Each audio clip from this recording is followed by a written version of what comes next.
We've got a lot to cover in this sneak peek, including improvements to Club League that were not mentioned in Brawl Talk, new skin animations and cost, plus how to get Octofang for free, and even some small changes to Brawler lore. But first, let's talk about balance changes. Carl is getting a buff to his projectile speed by 15%. As you can tell in this before and after, it's not like super easy to tell in like the middle of battle, but I think this is going to make Carl's attacks a bit easier to hit and more difficult for enemies to dodge. This is also an overall DPS buff to Carl because he reloads as soon as his pickaxe comes back to him. So now that it'll come back to him 15% faster, that's in a way a 15% DPS boost. Grom is getting a DPS nerf and a DPS buff, but overall it's actually a pretty massive buff. First of all is his attack damage, which is getting a 22% buff. I had to double check the numbers like 3 times because 22% is a massive buff. At max level, his attacks are going from 1,350 damage without his X Factor star power to 1,650 damage without his X Factor star power.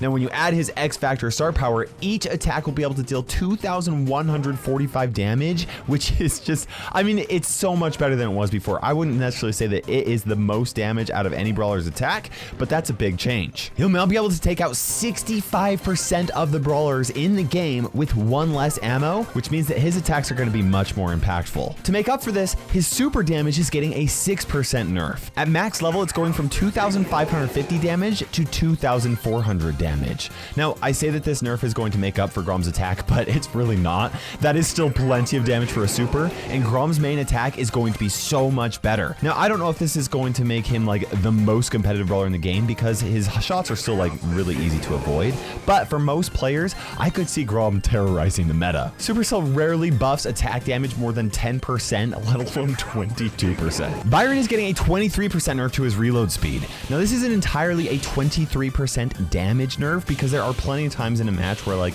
you sit at full ammo, but this is definitely going to tone him down, well, honestly, quite a lot. You're gonna have to be a lot more careful when it comes to when to attack versus when to heal, and I could see this being a big reason why Byron falls out of the competitive meta. I still think he's going to be good, but I don't think he's going to be amazing everywhere, at least not competitively, and I think this is especially going to tone down like really competitive compositions like Ashe and Byron, who pair well together just like so well. Ruffs is getting a nerf to the HP of his sandbags. They're going from 2,000 HP down to 1,500 HP, which honestly, I think this is going to make his gadget a lot more fair. I don't think this will change him very much. I think that Colonel Ruffs is still going to be like one of those brawlers that people sleep on. He's better than people think that he is, but it's going to make him less of a hard counter against certain types of brawlers with slow reload speeds and single target damage like Piper. Up next is a nerf to Eve's Happy Surprise star power. Rather than being able to spawn a hatchling every single attack, it will only be able to happen every 5 seconds. This might sound like a big nerf, but I don't think that it actually is that big because Eve is usually best played firing like 1 or 2 ammo at a time. Now, to be fair, I think the choice between those 2 different star powers that she has is going to be a little bit more difficult to make now. Either way though, I think Eve's still going to be very strong. Next is a nerf to Janet. She's no longer going to be able to activate her drop the base while flying. Honestly, when I thought this was possible, I thought it was a bug rather than like a feature, so I think that making this change just makes a lot of sense. Otherwise, I think that Janet will still remain like fairly competitive. Now, Penny also received quite a few changes, but I'll be covering her in a future sneak peek, so subscribe for that. Club League is getting 2 major improvements added to it. First of all, only the trophy contributions of the top 24 members are going to count toward Club League. If the bottom 6 people play their matches, they will still receive club coin rewards, but this means that the whole club won't be punished for a small minority of players who either just aren't active, miss a day or something like that, or they just aren't as good as the rest of the club. They can't keep up with the competition, right? I think this is an amazing quality of life improvement for Club League, and it's just going to make clubs feel, I mean, it's going to make it so much better. It's no big deal if like a few of your people in your club slack, or maybe somebody leaves. Like, you're not going to be just completely eliminated from winning because you have a couple people that are gone, right? Also, people have lives, and it's difficult to try and like match up schedules with other people in your club so that you can actually do your matches, and so like this relieves a lot of the pressure and stress from that. I know this sounds like a super simple and kind of like a small change, but I think this is going to have a big impact on the feel of Club League. Additionally, Club League is now going to happen every other week. We get a week break, and during that week break, we're going to be participating in club games. I already talked about this a little bit more in depth in my Brawl Talk video, so I'm not going to cover too much, but basically completing quests will give your club progress towards higher rewards. The more people that complete their quests, the higher the club reward will be for everybody in the club. Now, each player will only get 3 quests for the whole week. Once you complete a quest, it's not like it gets refreshed and you get another one. You just have those 3 quests, but you'll progress through these quests twice as fast if you're playing with club members. I really like this. I like the fact that you can do it with club members because like it allows loners to like play club quests without feeling like they're forced to play with others, but it gives them a bonus that's not punishing if they don't play with other players. It's a bonus if they do play with other players, which I think is the right way to encourage social interaction. There's definitely going to be some pressure for club members to complete all of their quests though. Almost every player will have to complete all 3 quests if your club is going to get max rewards, okay? Now, here's an example of the rewards in Bronze 1, but the club coin rewards are going to be much higher and more similar to the reward that you would get if your club got like 4th place in your current league. So in Legendary League, the maximum reward should be 801 club coins. Now, because clubs are going to progress through club leagues like half as fast because they're only doing club league every other week, they're increasing the club coin reward for the top 3 clubs in every club league by 15%. That means the absolute max reward should be 990 club coins for the #1 rank in Master League. 990 coins, I mean, that's pretty solid. Now, I didn't have time to run all the numbers, but I do believe that I have a good understanding of how this is going to impact things. Brand new clubs will likely get fewer club coins as they climb up to whatever league they are like they best fit in, right? Because it's gonna take, like if you start a brand new club, it's gonna take twice as long for you to get to wherever you're going to end.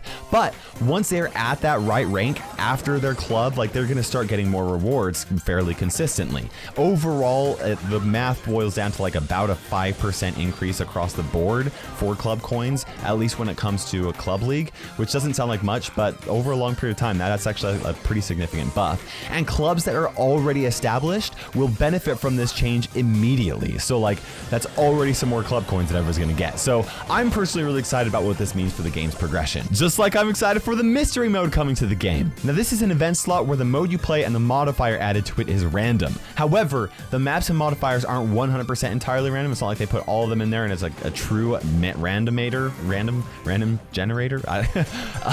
All of the game modes and the modifiers have been pre-selected by a Brawl Stars team. So I don't know exactly how many map modifiers were selected or how many modes, or if specific modifiers go only to specific modes and maps. I don't really know. Either way, I'm really excited to see how fresh and exciting this game mode feels. I'm also really excited about Hunters, but I can't show you that until a future sneak peek. But I can show you the new announcer voice effects in Brawl Ball.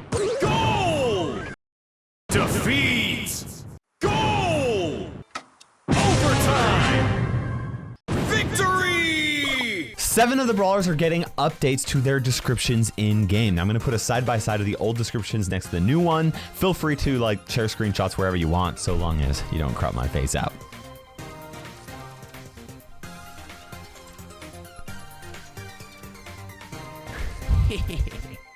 Ooh. And of course, we have the brand new underwater environment that features creepy underwater plant life, a glowing anglerfish, and this crab, and jellyfish.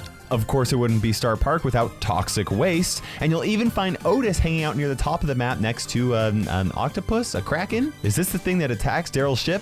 I don't know. I'll be able to show you guys more of Otis in a future sneak peek as well. If you haven't subscribed already, please do. Finally, we have all the animations and gem costs for all the skins, including the Octofang giveaway. As always, I'd appreciate you guys using code Kairos in the Brawl Stars shop for any skin you buy or whenever you buy the Brawl Pass. Octofang is pretty much an octopus-themed fang, in case you didn't get that, okay? My real question is whether or not he's eating popcorn or bites of fried octopus. His attacks actually look really cool. It leaves a little tentacle on the ground if they miss, but it's his super that looks especially cool. Now, when he loses, his shoe gets stuck to the floor, and well, that's unfortunate, I guess. And when he wins, he shows a lot of moves. And when I say a lot of moves, I mean like he does not know when to quit showing his moves. Now, Octofang is gonna cost 79 gems, but you'll have a chance to win him for free. In order to win, all you have to do is join my Discord server and go to my giveaways channel. If the giveaway hasn't started quite yet, just check back a day later. 5 people are going to win, so best of luck to you. Next, we have Shark Tooth Colt, who will be the tier 1 skin of the Brawl Pass. You'll notice shark teeth marks on the back of his arm, which is kind of cool. And then his hair is shaped like a shark fin, which is so awesome. Now, for his attacks and super, he actually fires paintballs to match Otis's underwater paintball arena. And if he loses, he gets pelted with paintballs from, I don't know who's shooting him, but it's kind of funny. When he wins, he shows off his sweet moves with his guns. And this this is one of the coolest tier 1 skins we've had in a long time. It might even be the coolest one in my opinion. Now, Otis will be the end of the Brawl Pass, but I can't show you guys that skin until a future sneak peek. Coral Belle is going to cost 149 gems. This skin actually looks really sick. I don't know what it is about the mermaid pattern on her arm, but I especially like that. Now, she fires clamshells covered in paint with her attack, and her super fires a jellyfish at enemies, which looks pretty sick. Her shark weapon somehow comes alive and eats her glasses when she loses, and she tosses her gun around when she wins, which looks pretty tight. Postal Brock is the Power League skin and will cost 25,000 star points to buy after getting 60 rounds won. This skin, this is awesome, okay? He fires packages at enemies, which are actually rockets, in case you didn't catch that, and his super is even funnier. There's so many boxes flying around and exploding. Now, his heavy package crushes him when he loses, and he just looks so excited for work when he wins. This is just such an awesome nerdy skin. I love it. Next, we have a bunch of BT21, which is Line Friends and BTS combined. I don't know what it is, but they're coming into the game, and we don't know their gem cost quite yet, but they'll be coming sometime late July. Edgar Tata is I don't know what is going on here. I just don't know. He attacks with love, at least. Hearts actually come out of him when he lands a punch, and he even leaves a heart on the ground when he supers. Now, he falls on his back when he loses. I guess he's a little top heavy, and he blows heart-filled kisses when he wins. Now, Ruff's Chimmy is a little goofy. I think if it's a dog, the right word for it is derpy. he attacks with little dog biscuits, and his super, I don't think his super is very different at all. Now, he throws a little fit when he loses, and he does a little dance when he wins, which is kind of cute. And like I said, derpy. Now, BBRJ honestly wasn't my favorite when I first saw her, but I actually think she's kind of cute. I mean, look at her. She's just munching on that bubble gum. It's adorable. Now, her attacks leave bandages on the ground, and I'm not entirely sure what her super is. So if someone follows Line Friends, please let me know in the comment section below. When she loses, she tries to blow a bubble, and it splats in her face, which just looks like an awful mess to clean up. You can tell that I'm a father of 2 daughters with lots of hair. And when she wins, she successfully blows a bubble, which looks a lot cleaner, and then she happily munches it on it, which is, it's so cute. But Sandy Koya is my second favorite BT21 skin coming in this update, okay? He's an adorable little sleepy koala bear, and you can even see some eucalyptus leaves in his cloudy attacks. His attacks look pretty cool, but his super is what's especially cool. There's planets and star formations, and honestly, it looks really awesome.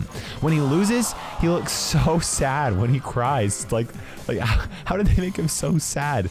And somehow he magically grows his sandbags and then sleeps on them when he wins. I don't know. Maybe there's something with Koya that allows him to enlarge stuff. I don't understand. But this might be my new favorite Sandy skin. Jackie Kooky is interesting. Okay, Jackie's normally angry and disgruntled, but Jackie Kooky is cute and fluffy. What I really do like about her is her attack and super animations. Jackie's skins have such cool animations, and it's so cute and colorful. Now, her pogo stick breaks and bonks her on the head when she loses. And she starts hopping on it when she wins. Tick Shooky honestly looks, well, a little boring, okay? It's basically a brown tick. But one thing that I find absolutely adorable with this skin are the little mines. I think that they're explosive little cooking timers, little egg timers, that when the time runs out, they explode. It's hilarious. I like it. For his super, he just throws his head like Tick always does, and one of his cookie timers takes his head for a spin when he loses. Maybe it's a cookie, I don't know. And then he fires a cookie into the air when he wins, and I guess he's acting as a cookie jar because he closes it with his... I don't understand this skin. But this skin, probably my favorite skin in the game. Well, not in the game, but for this update, Bull Mang. This skin is hilarious. Bull's really tall normally, but he's so short and tiny and looks nothing like Bull, okay? He shoots out explosive stars when he attacks, and he forms a little heart whenever he charges with his super. But seriously, my favorite part is he's just so tiny. He totally messes up an awesome breakdance when he loses, but he does make up for it when he wins by, which is pretty awesome. It's just such a funny skin. Even if you don't like Line Friends or BT21, it's so funny. And that's everything I have to show you in this update sneak peek. I have more update sneak peeks to show you, plus I've saved all of my opinions in my 100% honest update review video in the future. So subscribe for that. Check out my other channels right here. Watch my Brawl Talk recap right here if you missed it, because there are things that I covered in there that I did not cover in this video. And for now, this is KairosTime ticking by. We will see you in Brawl Stars.